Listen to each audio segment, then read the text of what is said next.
Students, आज हम लोग बात करेंगे second layer of the earth की, जिसका डिस्कशन हम लोग पहले वाले लेक्चर में भी कर चुके हैं। वो है मेंटल।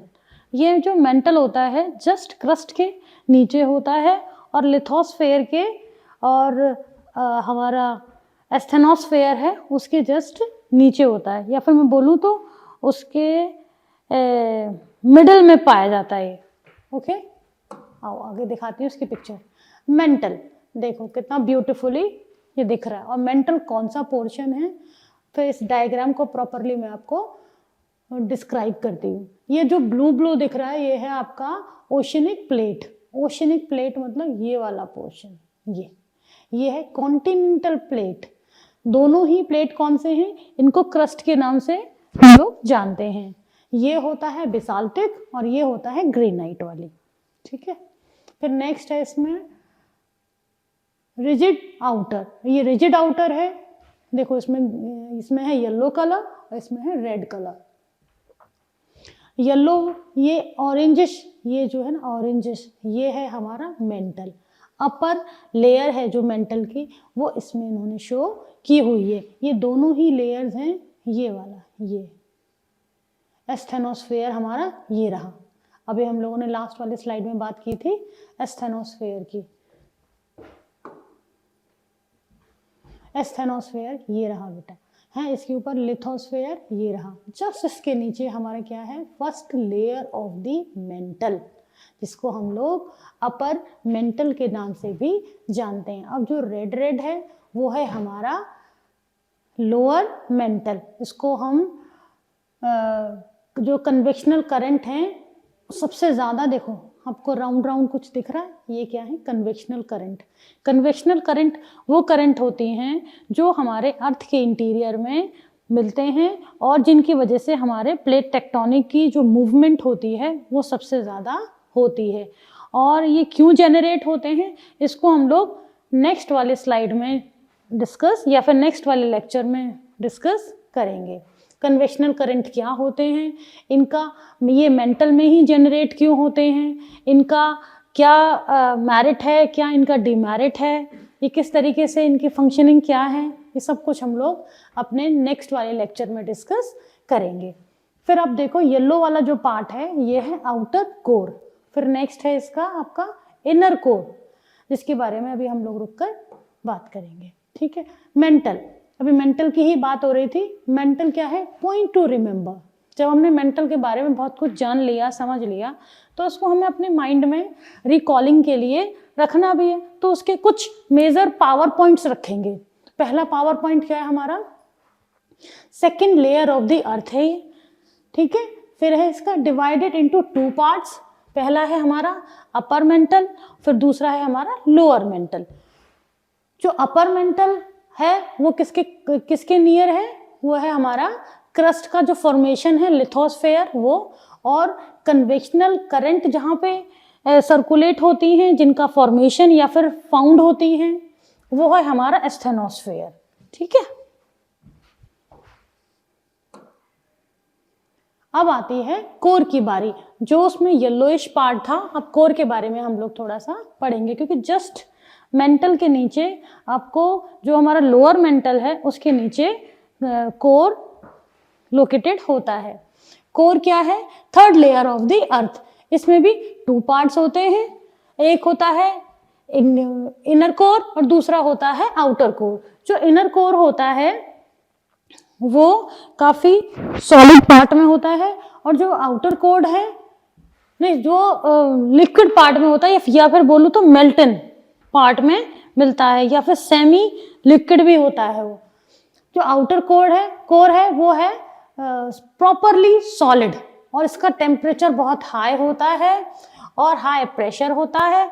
जो इसका डेप्थ वाला एरिया है उसको राउंड फिगर में याद रखना बहुत आसान हो जाएगा, इसीलिए इसको राउंड फिगर में आप याद रखना 5200 समथिंग, ठीक है। वैसे अगर हम प्रॉपरली एक्यूरेट याद रखेंगे तो वो है 5150 किलोमीटर से लेके 6372 kilometre interior of the earth में ये पाया जाता है। जो इसकी डेंसिटी है वो है इसकी 15 GCM।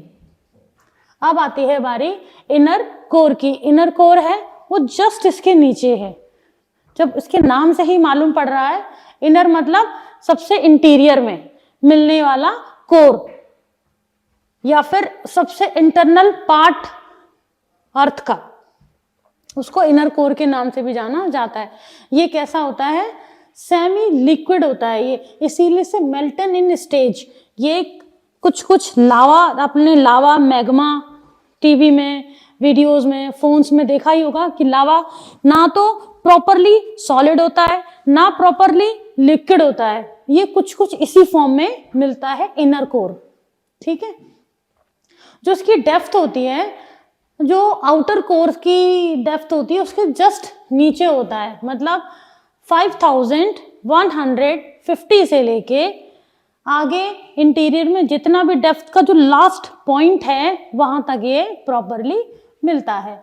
और इसकी जो डेंसिटी है वो 10.7 है और काफी हद तक ये हॉट और बहुत ज्यादा प्रेशर के साथ रहता है और इसमें 90% आयरन का रेशियो मिलता है। ये फेरम से बना होता है, इसे जैसे सियाल, सीमा, और ये लास्ट में आता है नीफे। नीफे मतलब निकल प्लस फेरम। जो निकल होता है, निकल भी है एक पार्ट ऑफ द आयरन, पर लेकिन फेरम क्या है जिसमें 90% आपको आयरन का पार्ट देखने को मिलेगा। इसका मतलब हमारे अर्थ में मैग्नेटिक जो नॉर्थ हैं वो इसी की वजह से बदलते रहते हैं। क्यों? क्योंकि ये अपनी लोकेशन में थोड़े थोड़े चेंजेस लाता रहता है, इसी वजह से ही हमारे मैग्नेटिक नॉर्थ चेंज होते रहते हैं। यही सबसे बड़ा रीजन है इसका। नेक्स्ट, अब कोर को प्रॉपरली हम लोग इसमें समझते हैं। अभी मैंने नीफे की नीफे एक वर्ड यूज किया था, वो नीफे क्या है, उसका यूज क्या है, किस तरीके से ये हमारे कोर से रिलेट करता है, नीफे का क्या काम है, ये हम लोग इसमें देखेंगे। ये क्या है? Third layer of the Earth है। अभी मैंने थोड़ी देर पहले आपको बताया अभी। और ये निकल और आयरन से बनता है। ऑल्सो इसी वजह से इसको नीफे के नाम से जाना जाता है। नीफे NIFE। Ni मतलब निकल एंड Fe मतलब फेरस या फिर आयरन। इसके 2 पार्ट्स होते हैं, outer core, inner core. Temperature जो होता है बहुत ज्यादा होता है। ये मतलब अगर मैं बोलूं तो 11,000 सेल्सिग्रेड टेम्परेचर यहाँ पे मिलता है। इनर कोर कैसा है? सॉलिड फॉर्म में है, लेकिन इसका फर्स्ट वाला आउटर कोर है जो, वो है इसका सॉलिड फॉर्म में। और जो इसका इनर वाला है, जो अंदर वाला है, वो सेमी, जैसे कि लावा और मैग्मा जिस फॉर्म में मिलता है। ना तो वो प्रॉपरली लिक्विड होता है ना वो प्रॉपरली सॉलिड होता है, वो सेमी सॉलिड होता है। अब है कोर। अब हम केवल कोर पे फोकस करेंगे। कोर है 2 layers, outer core, inner core. ये हमारा हो गया क्रस्ट। फिर से एक बार रिकॉल कर लेते हैं। ये हो गया हमारा क्रस्ट, ठीक है। फिर ये ब्राउनिश या फिर ग्रेनिश, ये हो गया हमारा मेंटल प्रॉपरली। फिर आता है लिक्विड आउटर कोर, ये सॉलिड इनर कोर। समझ में आ रहा है ना? इन दोनों ही लेयर्स को मिलाकर एक बनता है कोर। और कोर 2 पार्ट्स में डिवाइड हो जाता है, आउटर कोर और इनर कोर। कोर के जो पॉइंट है उनको रिमेंबर करने के लिए, ये third layer of the Earth है, डिवाइडेड इनटू 2 पार्ट्स। पहला है इसका इनर कोर और दूसरा है इसका आउटर कोर। जो आउटर कोर है वो मेल्टन फॉर्म में है और जो इनर कोर है वो सॉलिड फॉर्म में है। जो इसमें बहुत हाई टेम्परेचर, हाई प्रेशर मिलता है और इसी की वजह से हमारे अर्थ पे कन्वेक्शनल करंट प्रॉपरली आते हैं। और मैग्नेटिक फोर्स किस तरीके से काम करता है, ये बहुत सारी चीज़ें हमारे लिए बेनिफिशियल ये बहुत ज़्यादा है। इवन मैं बोलूँ तो हमारे जितने भी इंटीरियर वाले प्लेनेट हैं उन सब में ये कोर लोकेटेड होता ही है।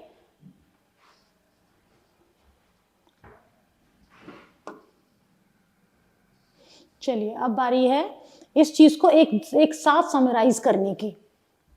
फिर से देखते हैं हम, ये क्या है, लिथोस्फेयर। लिथोस्फेयर प्रॉपरली क्या है, क्रस्ट और अपर मोस्ट सॉलिड मेंटल, इतना वाला पार्ट, यहां से यहां वाला ये। और फिर आता है क्रस्ट का कौन सा, 0 से 100 किलोमीटर थिक पॉइंट वाला ये। फिर आती है बारी मेंटल की। मेंटल यहां से शुरू होता है, ये वाला लेयर, ये ब्राउन वगैरह को छोड़ के यहां से शुरू होता है और यहां तक केवल मेंटल ही है। देखो आपको ये पूरा का पूरा स्लाइस ऐसा लग रहा होगा जैसे कि ये केक या पेस्ट्री का स्लाइस है, और केक या पेस्ट्री में भी बहुत सारे लेयर्स होते हैं, चॉकलेट लेयर होगा, किसी में वनीला लेयर होता है, इसी तरीके से में डिफरेंट टाइप ऑफ लेयर्स होते हैं। पहले लेयर को हम क्रस्ट कहते हैं, दूसरे लेयर को मेंटल कहते हैं और तीसरे लेयर को कोर कहते हैं। लेकिन इनमें भी डिफरेंट वेराइटी है, किसी में आपको केक में भी किसी में चॉकलेट ज्यादा दिखेगा तो किसी में कम दिखेगा। ऐसे ही इसका भी इनर कोर, आउटर कोर और इसका मेंटल भी डिफरेंट होता है थोड़ा सा।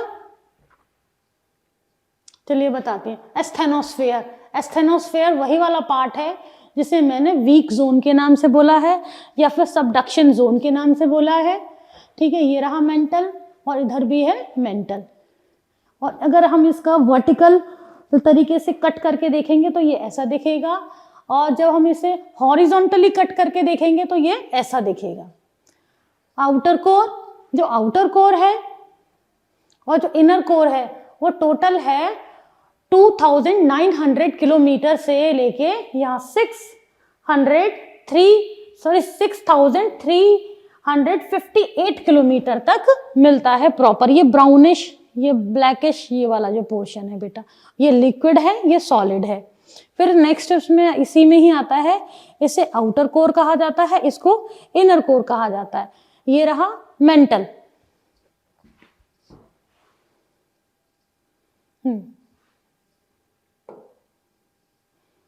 अभी तक हम लोग बात कर रहे थे कि इसमें 3 लेयर्स होते हैं, तो ये जो 3 लेयर्स होते हैं हम उसको अब डिफरेंट तरीके से विजुअलाइज करेंगे। आप लोगों ने एग तो देखा ही होगा, एग में बेसिकली 3 लेयर्स होते हैं। सबसे पहला होता है इसका क्रस्ट होता है जिसको निकाल देते हैं, है ना। जैसे ये रहा पास वाला, देखो ये रहा, देखा ना कितना थिन है, बहुत ही पतला है, कितना थिन है। उसके बाद कितना सिमिलर भी तो है, देखो इसका क्रस्ट और इसका शेल दोनों कितना सिमिलर है। एग का शेल और इसका क्रस्ट कितनी पतली लेयर है, देखो। और ऐसे ही हमारे एग की भी। और फिर बारी आती है ये जो एग का वाइट होता है, हमारी अर्थ का इंटीरियर में जो वाइट है वो क्या है, हमारा मेंटल। वो मेंटल और एग का वाइट काफी मोटे एरिया में होता है। देखो इसका सरफेस एरिया कितना बड़ा है, इसका सरफेस एरिया कितना बड़ा है। ऐसे ही एग में भी इसका सरफेस एरिया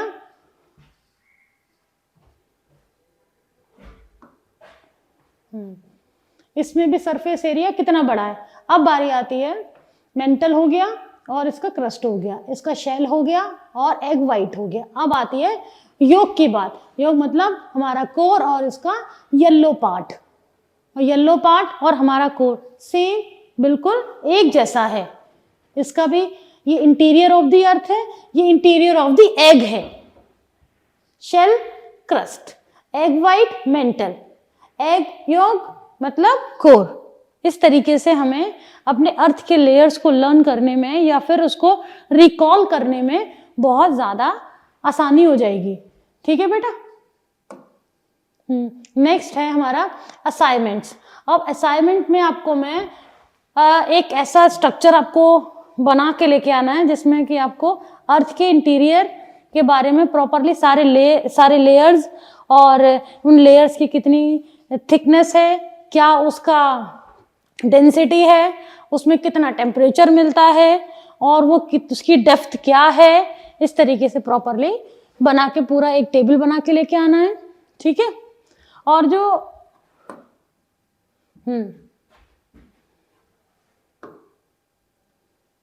और ये वाला जो डायग्राम है इसको प्रॉपरली बना के लेके आना है। ये वाले पॉइंट्स, ये वाले पॉइंट्स, ये वाले पॉइंट, ये वाले, इन सबको अपने उस चार्ट पेपर में एक ही प्रॉपर डायग्राम के थ्रू शो करना है, जिसमें आपका ये माउंटेन से लेके मतलब हमारा सरफेस एरिया, हमारा ये ओशनिक एरिया, हमारे माउंटेन्स और हमारा लिथोस्फेयर, हमारा एस्थेनोस्फेयर, मेंटल और हमारा ये क्रस्ट प्रॉपर वे में दिखना चाहिए।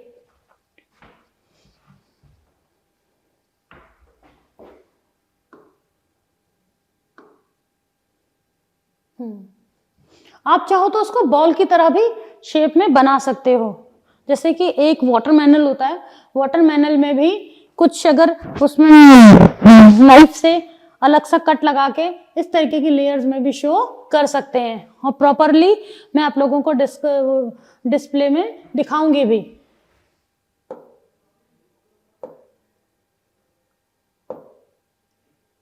हाँ, मेंटल, और मेंटल के लिए एक अलग चार्ट पेपर बनाना है, और मेंटल का ये जो डिविजन्स है ना, अपर मेंटल, लोअर मेंटल और कन्वेक्शनल करंट वाला पोर्शन, एनेस्थोस्फेयर, लिथोस्फेयर, इसको प्रॉपरली एक अच्छे से नोट्स में प्रिपेयर करके लेके आना है।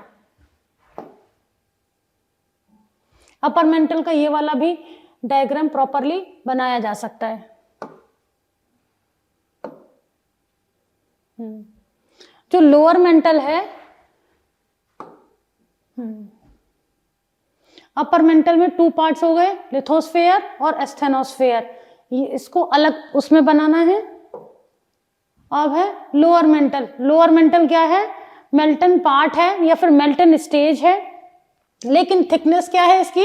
400 से लेके 2900 किलोमीटर हमारे डेप्थ में ये मिलता है। ऑल्सो नोज दी मेसोस्फेयर, इसको middle part of the earth के नाम से भी जानते हैं। मेसोस का मतलब ही होता है मिडल पार्ट, और ये इन सारी चीजों को प्रॉपरली एक प्रोजेक्ट में आपको ये शो करना है, और ये आपके प्रेजेंटेशन में मैं इंक्लूड करूंगी ही। और ये जो होता है एस्थेनोस्फेयर, जस्ट ये एस्थेनोस्फेयर के नीचे मिलता है। एस्थेनोस्फेयर बेसिकली क्या है? Upper part of the mental, और ये क्या है? Lower part of the mental, इसीलिए इसको क्या बोला है? मेसोस्फेयर। जो अपर पार्ट है इसमें देखा नहीं, 1 और 2, फिर है मेसोस्फेयर। आई थिंक आप लोगों का इससे रिवीजन भी हो रहा होगा, आपको ये सारी चीजें रिकॉल हो रही होंगी। नेक्स्ट वाले लेक्चर में मैं ये सब मैं पूछूंगी भी।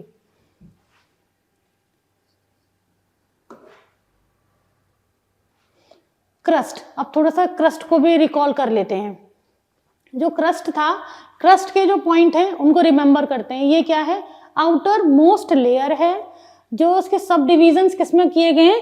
2 पार्ट्स में किए गए हैं। एक है हमारा सिलिका और दूसरा है हमारा सीमा।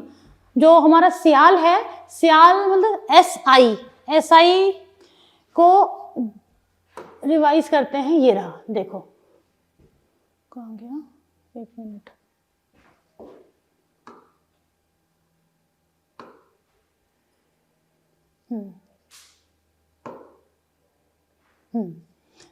ये सिलिकन और मैग्नीशियम, इसमें आपका एल्यूमिनियम है, पोटेशियम है और सोडियम है। ये 3 मेजर एलिमेंट्स इस वाले लेयर में मिलते हैं, और ये काफी ओल्ड भी है क्रस्ट के अपर पार्ट से।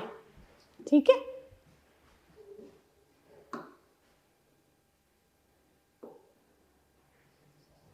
अब आता है सियाल, सीमा। जो सियाल है वो न्यू है और जो सीमा है वो ओल्डर है। इसके बारे में हम लोग काफी डिस्कस कर चुके हैं।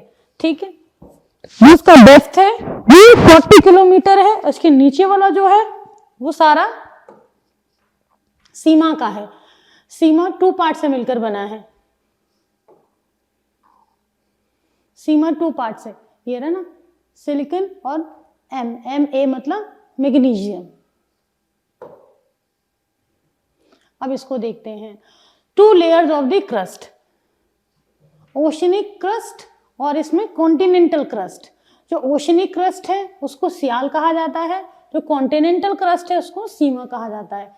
ये हमारा ओशनिक क्रस्ट है, ये क्या कहलाता है, ये कहलाता है सियाल और ये कहलाता है सीमा। ये ग्रेनाइट से बना हुआ है, ये बेसाल्ट से बना हुआ है। ये ग्रेनाइट और बेसाल्ट क्या है, एक टाइप ऑफ इग्नियस रॉक्स। और इग्नियस रॉक्स क्या होता है, इग्नियस रॉक्स बेटा वोल्केनिक इरप्शन से जब बहुत सारा लॉट्स ऑफ लावा बाहर निकलता है और मैग्मा में कन्वर्ट होकर नीचे स्प्रेड हो जाता है। स्प्रेड होने के बाद कूलिंग प्रोसेस में आने के बाद एक सॉलिडिफिकेशन हो जाता है, वही सॉलिडिफिकेशन क्या बन जाते हैं, रॉक्स कहलाते हैं। और वही रॉक्स जो फर्स्ट स्टेज के या फिर पेरेंटल रॉक होते हैं उन्हीं को ही इग्नियस रॉक्स के नाम से जाना जाता है। ये दोनों ही इग्नियस रॉक्स हैं, मतलब दोनों ही वोल्केनिक इरप्शन से जो मैग्मा निकला या फिर जो लावा निकला उससे इनका फॉर्मेशन हुआ है। बेसाल्ट कहाँ मिलते हैं, बेसाल्ट मिलते हैं ओशनिक वाटर में, और ग्रेनाइट कहाँ मिलते हैं, कॉन्टिनेंटल पार्ट में।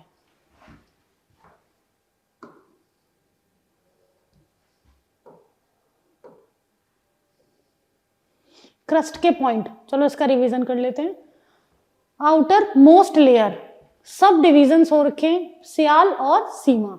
सियाल ओशनिक क्रस्ट है, वेरी डेंस्ड है और यंगर है। जो सीमा है कैसी है, ये कॉन्टिनेंटल क्रस्ट है, लेस डेंस है और ओल्डर है एज में। Formation from the secondary layer, आगे हम लोग इसमें पढ़ेंगे। मेंटल, मेंटल का हो गया, हम लोगों ने रिवीजन कर लिया। Mental, upper mantle, lower mental,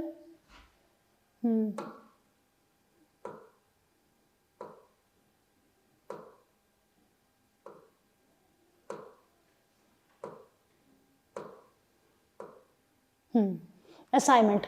अब मैंने जो असाइनमेंट आपको दिया था अब उसके बारे में अच्छे से समराइज कर देती हूँ मैं आपको।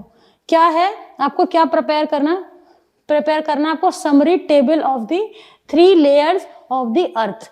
जितने हमारे 3 लेयर्स हैं उनके बारे में जितना भी आपको डेटा मैंने आपको प्रोवाइड कराया, वो डायग्राम्स ये सारे प्रॉपरली अपने नोटबुक में आपको असाइनमेंट में प्रॉपरली करके लेके आना है। एक फाइल बनानी है, फाइल में ये सारे डायग्राम आपके इंक्लूडेड होंगे और किस तरीके से इनको आप एक्सप्लेन करेंगे, इसकी प्रेजेंटेशन भी आपको आनी चाहिए। फिर इसमें ड्रॉ करेंगे एक neat and clean diagram showing the layers of the earth का।